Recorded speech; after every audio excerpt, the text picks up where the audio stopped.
Okay. Well, welcome to the inaugural Growing SLOcal Podcast. Yeah, thank you for having me. Yeah, Mr. Drew Cormier, the owner of Treehouse Smoke Shop. Yep. Here in Paso. Yep, right on Spring Street. 626 Spring Street. I wanted to read the article that I wrote about your store, just to kind of give an introduction and provide basic info about everything you carry. Okay. Because it is more than just your traditional smoke shop. I am, yeah. So without further ado, embodying the spirit of local business enthusiasm. Treehouse Smoke Shop, located at 626 Spring Street in Paso Robles, is a locally owned and operated Stoner's Toys R Us with bongs, pipes, CBD, and more, according to owner Drew Cormier. Drew took ownership of Treehouse in 2020, just before the COVID-19 pandemic hit the U.S. They're now beginning their 5th year in business, and by the looks of it, business has been good. It's easy to see why. His store serves a variety of folks: college kids, busy professionals, the elderly, and the disabled. In the glass cases and on the walls in his shop, you'll find smoking sundries, which are 420 focused, steamrollers, pipes, water pipes, bongs, vaporizers, grinders, rolling papers, cones, blunt wraps, virtually indestructible bowl pieces, which he has thrown on the ground to prove, and more, are all easily found and attractively displayed in his simple but awesome store. There are also various collectibles, cannabinoid products, isolates and whatnot, pain-relieving creams, bath bombs, even dog treats, to suit every kind of cannabis or hemp product enjoyer out there. One of the coolest things that I found about your shop the first time that I walked into it was all of the local merchandise that you carry. Yeah. So next in the article, I talked a little bit about like the artwork that you have up. I know that you make some of the artwork, but that you've also taken the opportunity to present other locally made artwork in your shop for sale. And I'm trying to get to it right now. Okay, there we go. So this is some of your artwork. This is, yeah. So I began oil painting about like 18 months ago. They're mostly all Bob Ross inspired because cliche, I'm a smoker. So I've been watching Bob Ross probably since, a little after COVID. Like a lot of people, he had like a resurgence and a big boom because a lot of us were stuck inside. And I just kind of flippantly told my friend, I was like, I kind of think I want to start painting. And I have no art background. I took one art class in high school and I got like a C because my teacher was nice. I can't draw a stick figure. But yeah, this has become a newfound passion for me. And this is probably going to be, something I do the rest of my life. It's incredible. I didn't really ever think I'd like art this much. I've always appreciated it. But I never thought it would be, a hobby or something I could tangibly do. But it's really, it's really kind of taken off. Not like to the point that I'm famous or big or anything, but I've sold a few pieces and I'm getting some compliments. I was able to submit some artwork at the fair and I did art in the park. And, it's just been really supportive. That's how SLO County is, If you're somebody doing something and somebody is local to come through and see it, they're going to support you and say nice things. So yeah. It's been really encouraging, I mean, I'm starting to believe myself that I'm a decent painter. At first, I thought it was all just, pats on the back. And I won't say at all I'm, even beyond an amateur, but I think I'm beginning to push past being a beginner, I still say in like the life stages of art, I'm still like maybe an infant or a child, but I'm coming along, I'm no longer a baby. Yep. Not quite the blue period yet, but you're in the Drew period. Yeah, now. Exactly. It's starting to look like something when you look at my paintings. Yeah, and you can see the difference in like your stages of learning. Yeah, all you can along definitely the wall. See. Yeah, like some of them were clearly done when you were probably just starting off. Yeah. And then you have these guys that you put up at the fair, and like this one in particular, that's just pure Thank gas you. right Yeah. there. I love that painting. Thank you very much. Yeah, I've thought about maybe getting prints, but maybe, in a few years when I get a little bit better and I'll do like that scene again. I've already painted that scene actually, I think 4 or 5 times. It's one of the few that I consistently sell. And I painted that one to hopefully take home for myself, but if somebody else wants it, it's theirs. Well, if anybody out there wants it, Drew has a whole wall, as you saw, of his artwork available for sale. And he also had, I just want to give Chris his flowers. Yeah. Mind of Berserk. Yep. Who's responsible for this one, right? He's a super talented artist. He can do virtually any medium. He does, spray paint, airbrush, oil painting, pens. I haven't ever seen him, tackle something art-wise he can't do. I have given him things where I just show him a picture and he'll draw it or blow it up, scale it, whatever he needs. So this is him, but it's Mind of Berserk on Instagram. He's a super humble guy, and he would never tell you it's his art, even if it was in front of him or behind him. He would just be like, oh, it's somebody else, and he doesn't want to have an effect on it. Kind of different than me, where I like to be like, hey, I did this, and maybe, I just want to get that positive affirmation, whereas he's already so successful, he doesn't, care. He just wants you to enjoy it, and he wants to vicariously, see you enjoy it.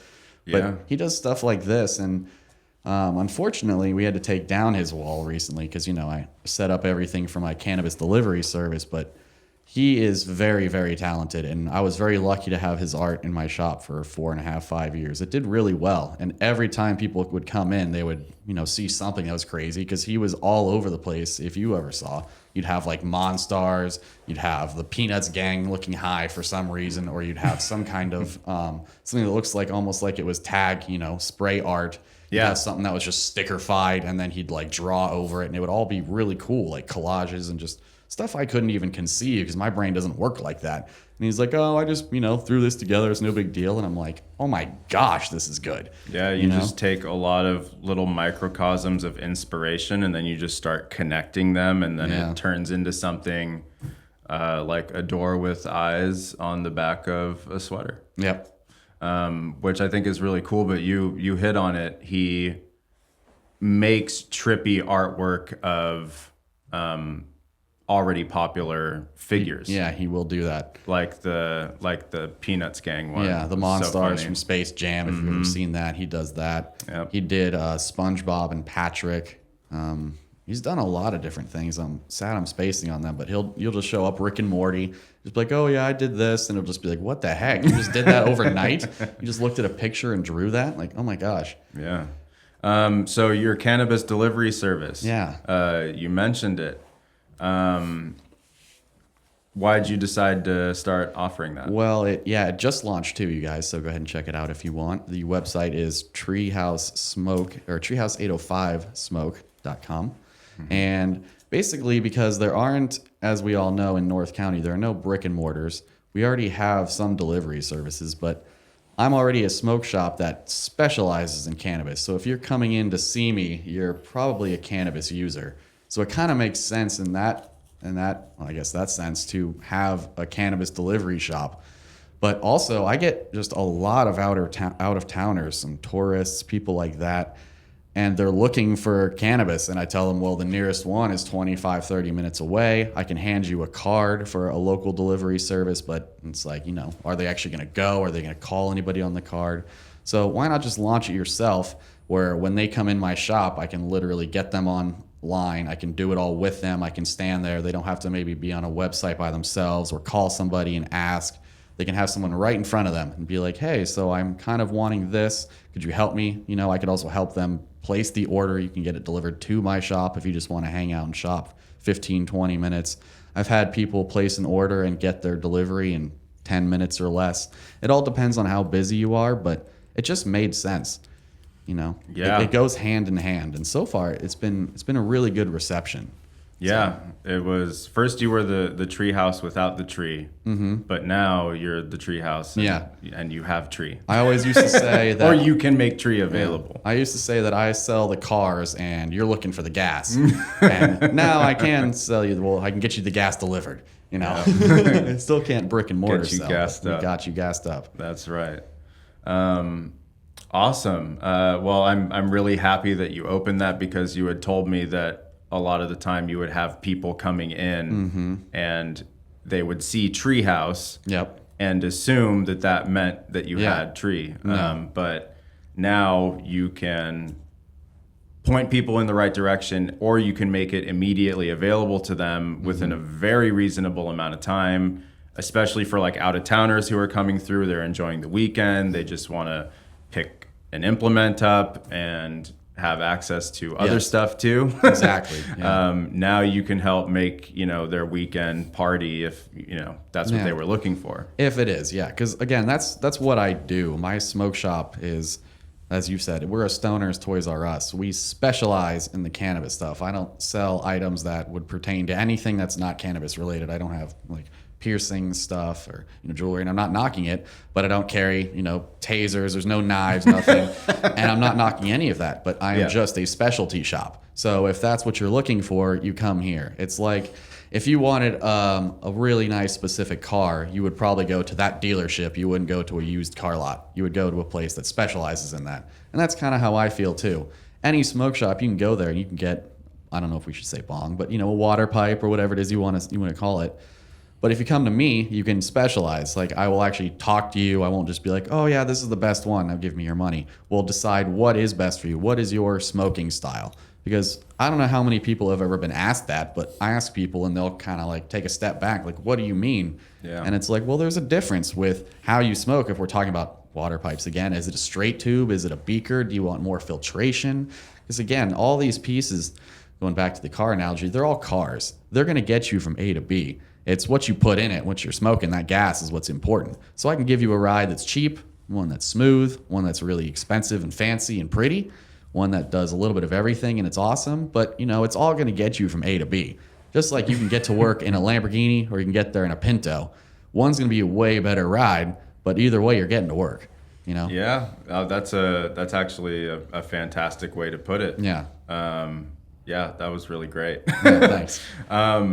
So for things that are not smoking oriented, I know that you sell extracts, oils. Oh, the CBD stuff, products. Why don't you talk a little bit about, I think Hemp ISO is one of the brands that you really like. They're really good. So as far as CBD, where to even start?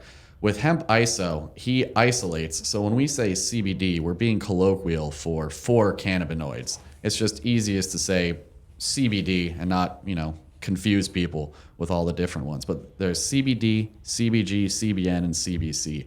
And medicinally speaking, all of them do something different. Again, CBD being the big brother, it really likes to help with anti-inflammation and pain, anxiety, all of that stuff. CBN, my most popular probably, is the one that helps you with sleep. CBG is really good, but it helps you with like digestion, antifungal, antibacterial things. It has its place, but it's not as popular. And then CBC, cannabichromene, is one that really helps you with focus. And some people often go, oh, well, anything cannabis related and focused. We all know a weird person who will be like, I swear when I smoke, I can focus a little more. And it might just be they respond better to the CBC. But I digress. Hemp ISO has decided to make companies that isolates all of these cannabinoids instead of you going into a shop and you're getting what they say is CBD and it's full spectrum, which is good, but that means it's all 4 of them combined. And specifically when they say full spectrum, it could have up to a third of 1% THC in it. Mm-hmm. And so Hemp ISO went into the game and he's like, I just want to do no THC, so literally 0 THC in any of his tinctures, and he wants to do isolates. So if you're somebody who's taking a CBD gummy every night for sleep, well, if it's a full spectrum, it might have anywhere from 18 to, if you're lucky, 25% of the CBN, the one that helps you sleep. Mm-hmm. Well, that means that only 25%, if you're lucky, of this product is doing what it's supposed to do or what you're taking it for. The rest of it's going to help you with focus or your bacterial or your anxiety, pain, whatever. So why not have a tincture that is 99% isolate of this? It's not going to make you fall asleep or be super drowsy. It's just you're taking purely what you need it for. Right. If you were somebody who had really bad inflammation, you don't need to take a full spectrum CBD that has CBN in it. Just take a really high dose isolate of just CBD because it's going to help you with your anti-inflammation or your pain or anxiety or anything. You don't need the CBG because that's not what you're taking it for. Now, that's not to say full spectrums aren't great and they have their place, because there's something called the entourage effect, which I often like to say of it like the fifth octave in a men's quartet. You get four men singing together, and if they're in harmony, you get that fifth octave. Right. It's kind of the same thing here with that entourage effect. You get all four cannabinoids working together, and they kind of create this nice harmony that can be an extra little kick in the butt. Same thing with that 0.3% THC. That is the reason, along with it, just legally being able to get more product out on the market if it can have some THC. But they have shown that even a little bit of THC can help give a kick in the butt, again, to that CBD or that full spectrum, make it a little more effective. And then if you were to go beyond what I carry and go into dispensaries, you can get it where it's a 20-to-1 ratio, where it's only 5% THC and the rest of it is CBD. It's still enough that you might feel a little something, but it's giving you a little more of a kick in the butt. And I try to tell people this because I'm not just trying to sell you a product and make money. I'm really trying to get you help. And if the product I sell you helps you, you'll come back. So I'm also trying to tell you of everything, because if my CBD product is helping but only a little bit, maybe you need to go a THC route and go a little heavier kick in the butt. But I have a lot of people who are adamant that they don't want any THC, even the full spectrum. They want the hemp isolate, or, on the same thing, they refuse to ever smoke. So I have to have other options, but smokables. I have to have tinctures or gummies, things like that, because they will kick and scream to inhale something. And you're already, talking about stuff related to cannabis, so there has to be some delicacy involved. I don't know if I've answered the question, but I kind of just can keep going. Back to hemp ISO. Will came into my shop maybe 3-4 years ago, and he was in the cannabis concentrate industry. And he had a parent or a grandparent, I believe, get sick, and he wanted to get into just CBD products to try to help them with their cancer. And I don't want to be incorrect here, but what they were going through. Right. And he was already in the concentrate market, and he's like, well, I have the knowledge and a lot of the tools to do this, so I'm going to try it.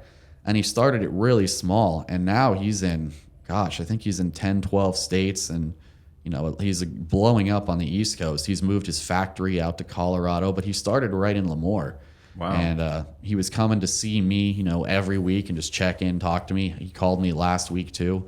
He's a really good guy. He's really involved, and I can swear by his product. He gives you, lab results on all of his products. You can scan QR codes and get it. And a lot of companies will give you, a generalization or say you can go online and see it. But he's literally giving you QR codes on all of his products. You can scan it, see the lab it came out from, see it's how pure it is.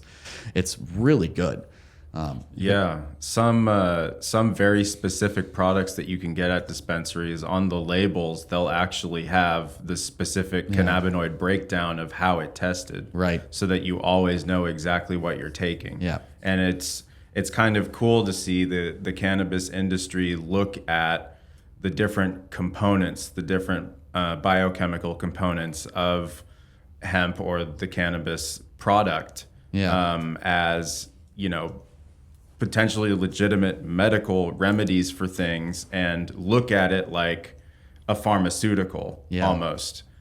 Because when you're producing drugs, the formulary has to be exact, as stated on the package. Like there's no ifs, ands, or buts in that level of pharmacy. So getting those specific cannabinoid readings printed, it just helps it be much more legitimate. Yeah, it is. I think it's important for the progress. And I'm not saying everybody has to do it, but there needs to be people who are, dotting all their I's, crossing all their T's, and being the most professional about this. Because there's always going to be like the naysayers or the poo-pooers, or people who are just, they're skeptical because they don't know better. And I'm not knocking it, but a lot of people who I know that come in, to my shop that have any kind of hesitancy or disposition towards it have just literally no knowledge, or what they do is very archaic, and I'm not knocking it, but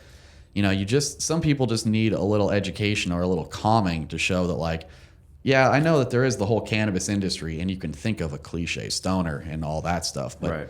a lot of that is just overblown, and a lot, like most people, and I'm not gonna whatever, but any side of the political spectrum, religious, non-religious, all walks of life, you all come in my shop. And you may not admit it publicly, but you all do. And I won't put you on blast, but you all do. We're all fans of either CBD or cannabis. Right. So if anything, the big knock has always been that it creates, laziness or losers. But I think, and this might be going too meta, but if you were kind of going to go down a certain path in life, you were going to go down it, and maybe cannabis just, is something that goes along well with that path. Because there's people like me personally, and maybe I am the different one, but I was able to go to school, graduate college, be on a track team and smoke cannabis the whole time. And I know other people that, couldn't get through college, that don't do drugs, people that smoked weed, didn't get through it. But I felt like it's the person, not the, I don't even want to say drug, the grass. You can totally do it and be responsible and get your stuff done. And you can be a guy or a girl or a person, I guess you should say, that was going to kind of be lazy or, wisp through life. And if you find cannabis, that's going to exacerbate it, or they're just going to go hand in hand. And so you'll see it and be like, cannabis made this person that way. And you're like, they might have been that way anyway. And cannabis just kind of really reinforced it or helped them get on that path a little faster. Yeah, it really is the person. Mm-hmm. There are plenty of legitimate ways that you can utilize cannabis to improve your quality of life. Yep. From many walks of life. Yeah. Like your store helping busy professionals, helping the elderly, helping people with cancer pain or chronic inflammation. You know, it's a plant, it's a resource, and it can always be used appropriately to help somebody with something. Yep. And that's kind of the stigma that you're working on trying to break through. Yeah. And I think you do a pretty good job of it. Thank you. I have said, and I don't even have to have met you, but I already know, if you're somebody who's in a lot of pain and you're on pain meds, and this might be too medically personal, whatever, but you're probably also on an anti-constipation, because a lot of pain meds start blocking people up.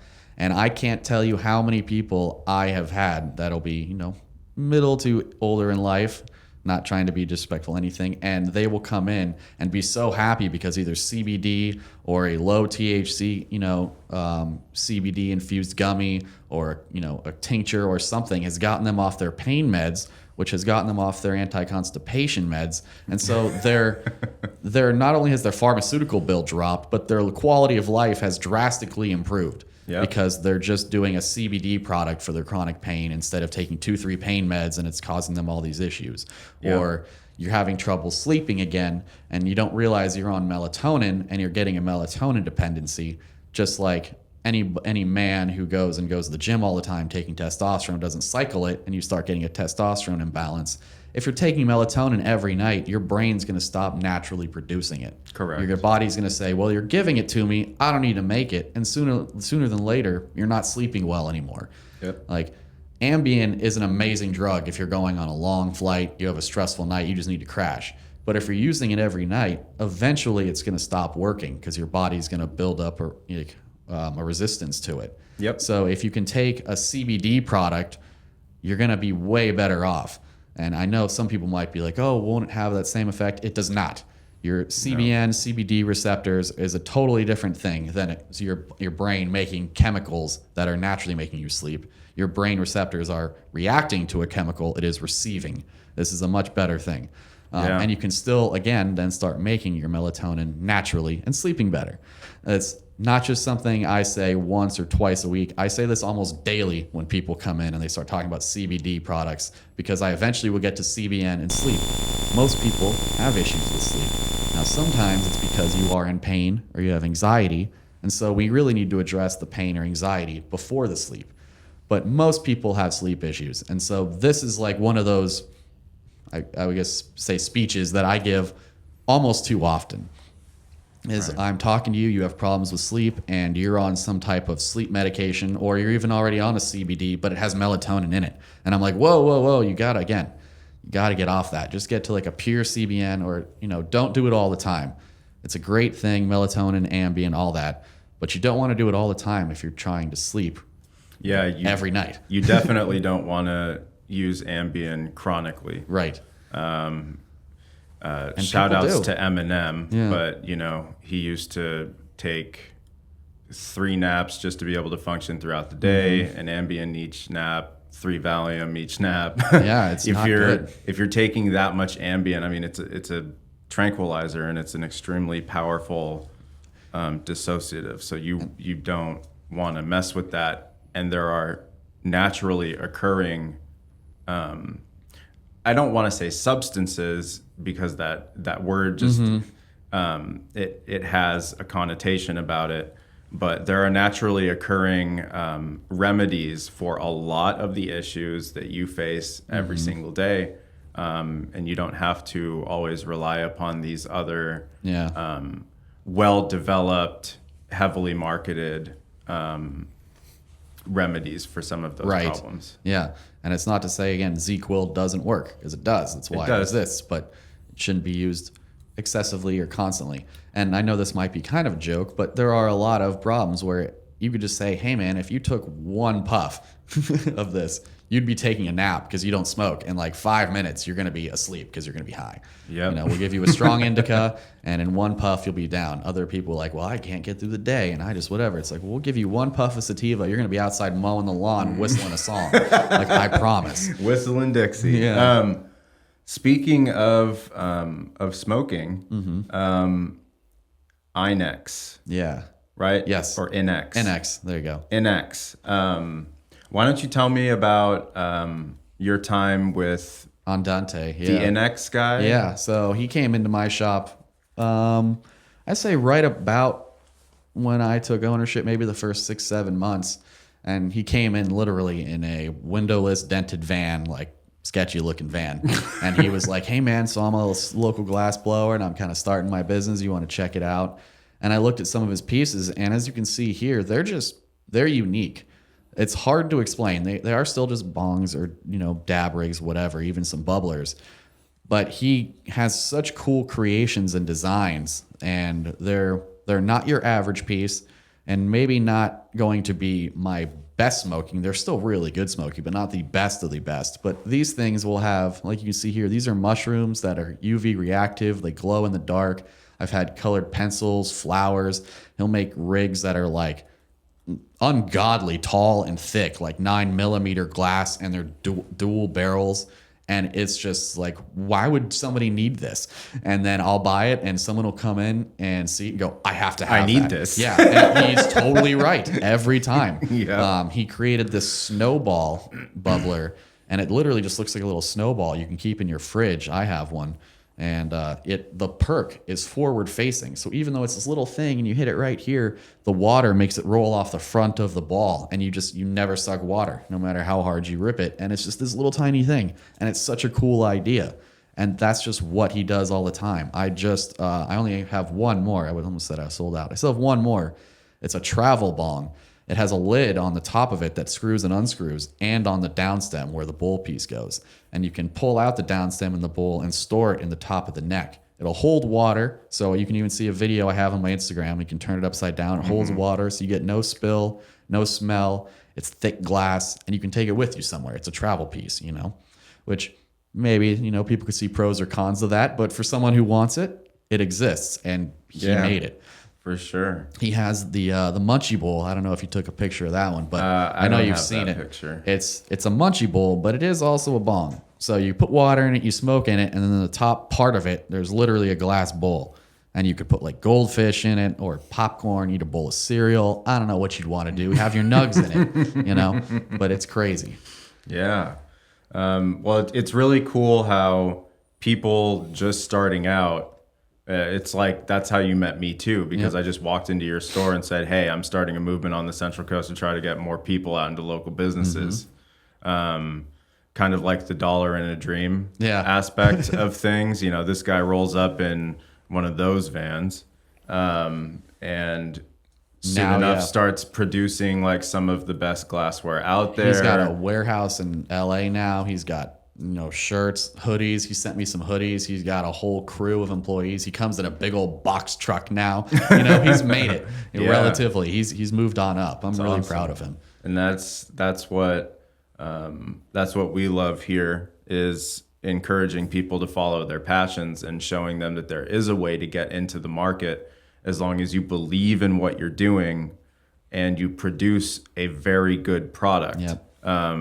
You can't just copy paste everybody else's ideas. Yeah. There has to be something that's authentic to you, and your enthusiasm for not just one of the best plants ever, but your enthusiasm for helping make people's lives better. Right. Yeah. Through cannabis. It's not just I feel funny, right?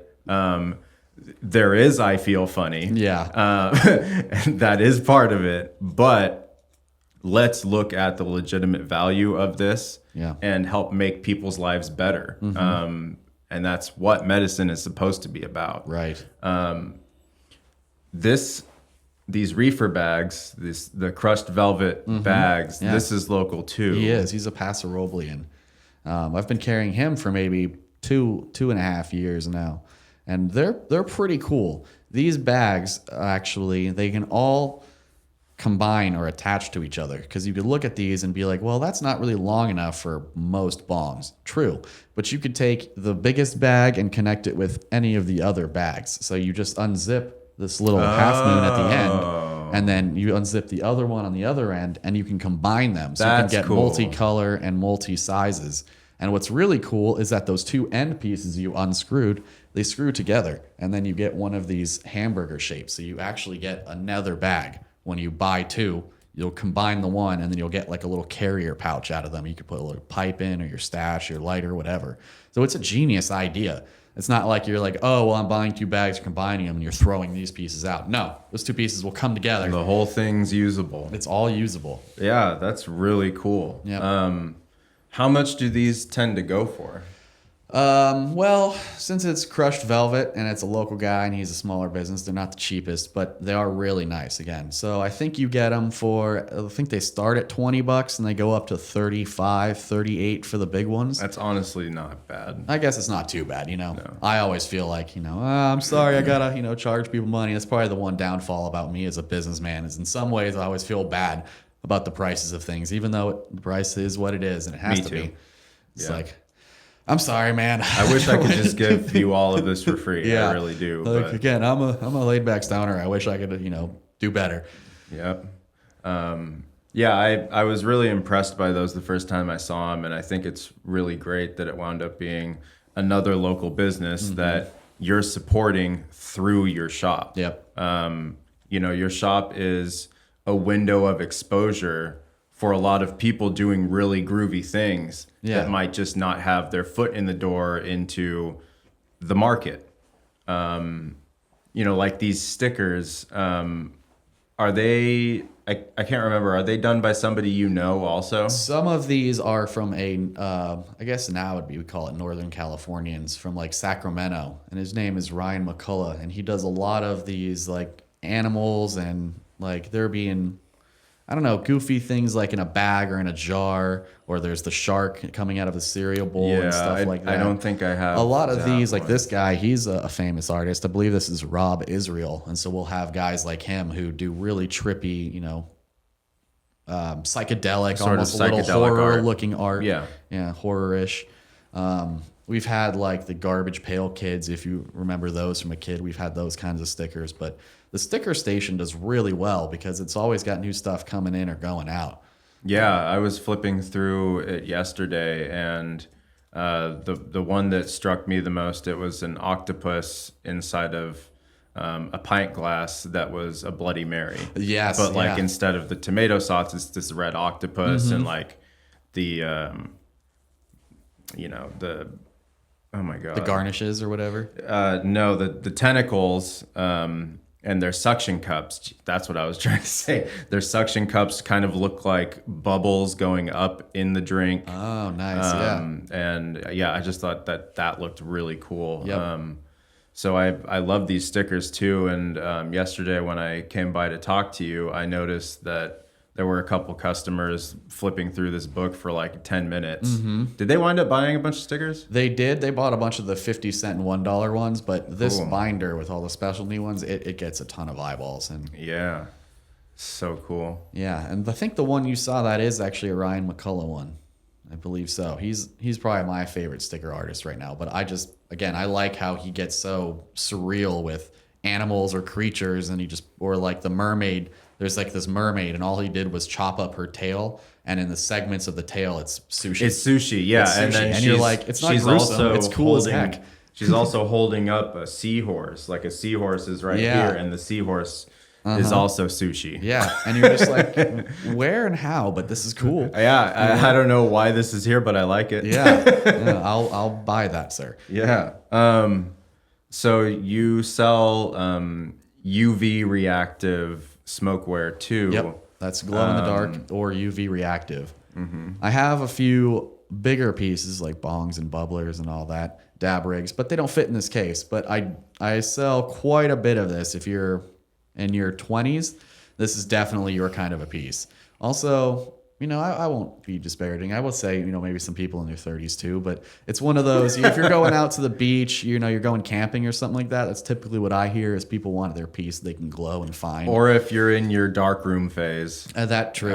Because once upon a time, I really loved me some black light in my room. Oh, yeah. Yep. It's just fun. Yeah. And like Hobson, a lot of his music videos were kind of with UV effects. Maybe that's because it was like a really cost-effective way to like make the video not just him bouncing around his room and like rapping about stuff. Yeah, with stuff, whatever. Yeah, I think I remember an Contacts. Mind. I think it was an Mind of Hobson, where there was a lot of glow in the dark stuff. My office at my old house was all glow in the dark. Chris, that artist we were talking about earlier, Mind of Berserk, I had him come in and I covered my entire wall in chalkboard paint. And I just let him come over and smoke and do a little drinking, and he would just art for hours at a time. And he did it for a couple months, not every day, but once a week or so. Cool. And he just covered the entire wall in nonsensical collages of stuff. And all of the paint and chalk and everything I gave him was UV reactive chalk and paint, all the glow stuff. So that the black wall just had all of this cool graffiti and shapes and whatever it was that he would draw, characters, cartoons, sayings. And then I would turn on my black lights to smoke at night, and it would just blow up this wall. So you're talking right up my alley. That's probably why I still do stuff like this. It's important to have, I would say, in a smoke shop, to have at least some glow-in-the-dark items. I have glow-in-the-dark posters. I don't have the old Sublime Felt one right now, which I think most of us had at one point. But I have glow-in-the-dark black-light posters. I remember, that kind of stuff. Like those Lisa Frank posters, the glow-in-the-dark Lisa Frank posters that you could color with like glow-in-the-dark ink and whatnot. Yep. Yeah. And then you would turn it off and it would be like this whole crazy, like almost look like stained glass, glow-in-the-dark mosaic kind of Good paintings. times, man. Oh, yeah. Yeah, the late 90s, early 2000s were quite the time to be alive. Yep. That right. and Kool-Aid jammers. Oh, yeah. Kool-Aid jammers. I mean, Kool-Aid still slaps.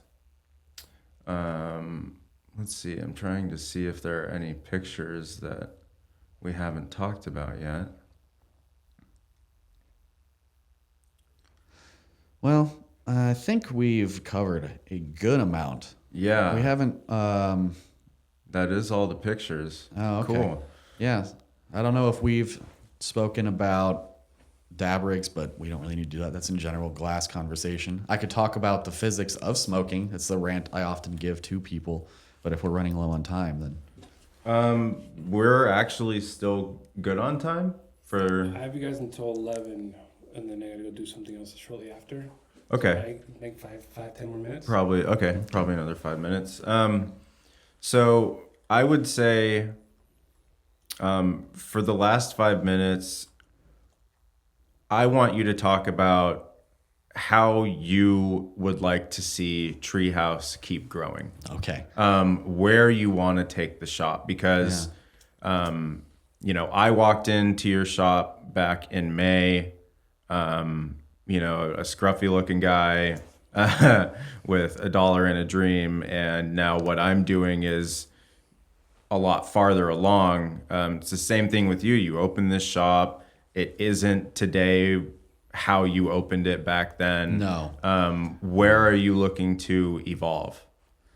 So that is actually a really good and interesting question, because much like how you can tell when people come into my shop, I'm really just kind of open with things and what are you about? What is your future? What are you pitching to me?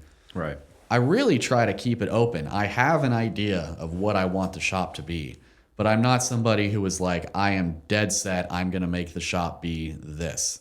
My goal has always been that I wanted my shop to be, especially, being the Stoners Toys R Us, but the really happy, chill, relaxed, decompressing place. When people come in my shop, they shouldn't ever feel any kind of stress.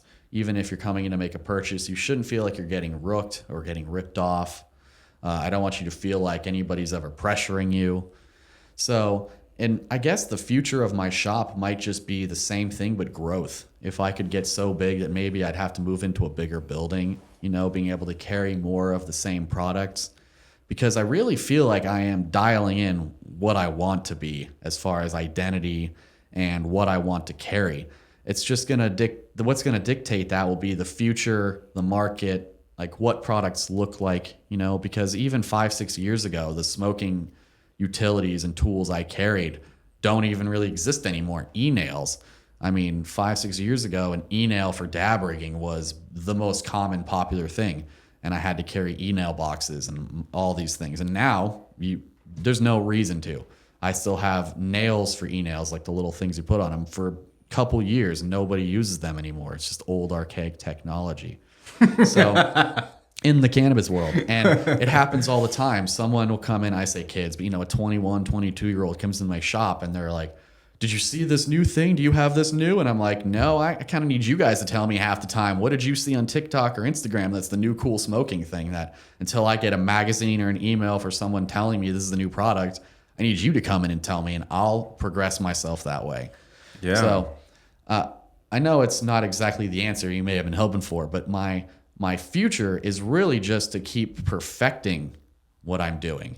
Yeah. That's what I want. I want to be able to get so good at it that anybody who knows anybody who smokes just says, hey, you go to the Treehouse when you have anything cannabis related going on, even if it's a question. Because I don't mind people just asking questions. I have people who are getting into the growing business will come in and ask me about growing their flowers, and I'll talk to you for an hour. You don't have to buy anything. I'm just a friendly, laid-back stoner who's trying to help people. Right. If you're getting into this and it's a new passion, it's awesome. Grow yourself those Jamaican tomatoes. It's really fun. It's really satisfying. Tomatoes. Yeah. That's a funny covert way of saying it. Back at one of the hardware stores I ran, I would have lots of people coming in. They would say that they were growing some very specific flowers, and they wanted help from my nursery manager at the time, who was very experienced actually in that realm. We don't need any hot soils because these are, little new cuttings, and you're like, okay, I got you. Yeah. They're talking about all that stuff. Okay. So you want to grow, you want to perhaps move into a bigger space, be able to carry more varied inventory, but the tried and true identity of Treehouse Smoke Shop, as a treehouse, which is somewhere that you just go to have fun as a kid, have a laid back time, right? Yeah. Kids aren't allowed in the shop. No. We're not saying that, but the treehouse is a place where you go and you can just be yourself. Yep. And so it's safe to say that your smoke shop is just somewhere people can go and present who they are to you, present the questions they have about cannabis or the tools to enjoy it, and get good advice from somebody who just wants to help people. Is that fair to say? It is. And I just really want to emphasize, I don't care where you are on your walk of life, who you are, where you align politically, religiously, any of that. You can come in and ask questions as long as you're not being, harsh, mean, or judgmental. If you're just curious, asking questions, I don't care how little you know, how biased you are going into it. It's just about a respectful conversation. Got it. I really don't want people to feel shy or scared, because education and knowledge is like the real power. And so if I can tell you something, you don't even have to listen or buy anything from me. But if I can just help you learn something, that's what's important. Got it. Well, for all of those watching, make sure you go to 626 Spring Street and see Drew at his shop. He'll be hanging out, probably doing some artwork in the back, but he'll come out and see you as soon as you get there and give you great advice. As you see me out and about, feel free to strike up a conversation. I'm just trying to help local businesses in the San Luis Obispo County area. I want to help local business owners have more of a relationship with the communities that they are part of. And I'm hoping that that's what I just did for you. And thank you for coming by. It's been wonderful having you. Yeah, and thank you for having me. Look forward to doing this again with you, because you've got lots to say always. I do, yeah. I could keep talking. We didn't even get into the physics of smoking, really. So maybe that's next time. Yeah. But yeah, come see me. I'm across the street from Krager's, so if you don't see it right away, I'm kind of in this kitty corner. And if you reference that you saw me on this podcast, I'll make sure I give you guys a deal. Oh, look at that. There you go. I saw you on the Growing SLOcal Podcast. Yep. I want swag. Exactly. I'm referencing this. Where's my deal? All right. I got you. Thank you. And then Miguel, did you have any questions before we're out of here? No questions from me. Just let them know where you did the podcast. Yeah, for sure. And thank you, Miguel, for the studio time. Paso Robles Podcast Studio. Yeah, this was awesome. Yeah, come out here and enjoy a comfortable space with great help. Come see Miguel soon. Yeah. Go to your website to get the rewards, right? Yeah. So on, thank you, RelyLocal.com. If you go to San Luis Obispo County, you'll see local rewards or local deals specific to all of the businesses that are part of my network. Paso Robles Podcast Studio, or ezfmedia, is one of those businesses. And you can save money on studio time. You can save money at Drew's shop, have access to free stuff, and you can save at other businesses. So far, I think about 12 in Paso Robles from various industries. So make sure you go and check it out and see these two on there too. And I'll see you all next time.